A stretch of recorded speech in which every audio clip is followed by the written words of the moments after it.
This is David Harrison Grice of the Grice Report, and I'm going to be bringing you two very important news items tonight. The first one comes from AP News. So, Pete Hegseth, I'm sure we're all familiar with who that is. He gave a press conference if he's going to be converting two different military installations into new concentration camps that rival Alligator Auschwitz.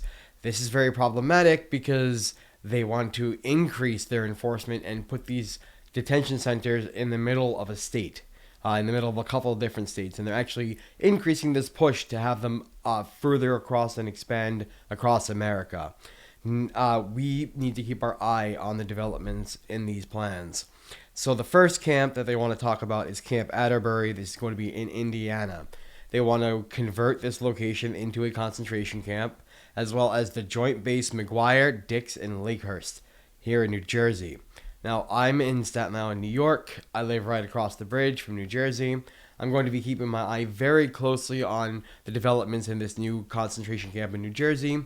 There are already ICE detention centers in New Jersey. However, they are looking to increase their capacity.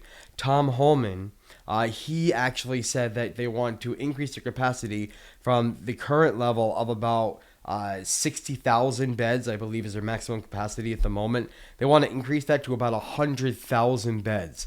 So that's their goal, is that they want to increase enforcement. More specifically, Holman actually said this, and I quote, "The faster we get the beds, the more people we can take off the street." Take off the street.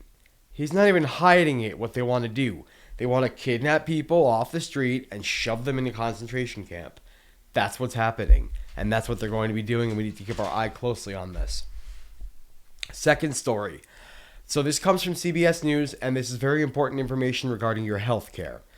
So not only will Medicaid be impacted by Trump's cuts, but also the Affordable Care Act. And this is very problematic because a lot of people in the middle class, especially if you might not have a traditional job, maybe you are a contractor, maybe you are going from job to job, maybe you're part of some kind of a union that has a group plan through the marketplace. This is going to be dangerous because a lot of people will lose their health insurance. Basically, what's happening is these subsidies are all going to be going away, and this is going to be in addition to rising healthcare costs. So the general median that we're looking at is about a 15%, with about half higher and half lower, that they want to increase the rates regardless of what happens. Now, that's not going to be the end of the story, however. They also are looking at an end of the COVID era tax breaks when it came to healthcare. So you got like these advanced tax credits. I believe it was called the advanced premium tax credit. There were also a couple of premium credits that were available due to COVID era policies that made healthcare far more affordable for people. They want to remove all of those subsidies and all of those tax breaks and all of those tax credits, which, according to CBS News, will result in a 75% increase in premiums. So imagine that. If you're already paying like $500, you're going to be looking at well over $1,000 per month. People are going to have to make the hard decision between healthcare costs and food and shelter. And this is going to be attacking the middle class. This is not Medicaid. The Affordable Care Act, while you can sign up for Medicaid through the ACA marketplace, these people are Medicaid, not Medicaid eligible. They are not on Medicaid. These are paid plans with premiums sometimes as high as $600, $700 a month. So imagine you're making, $50,000, $60,000, $70,000 a year, maybe $80,000 a year. You're middle class.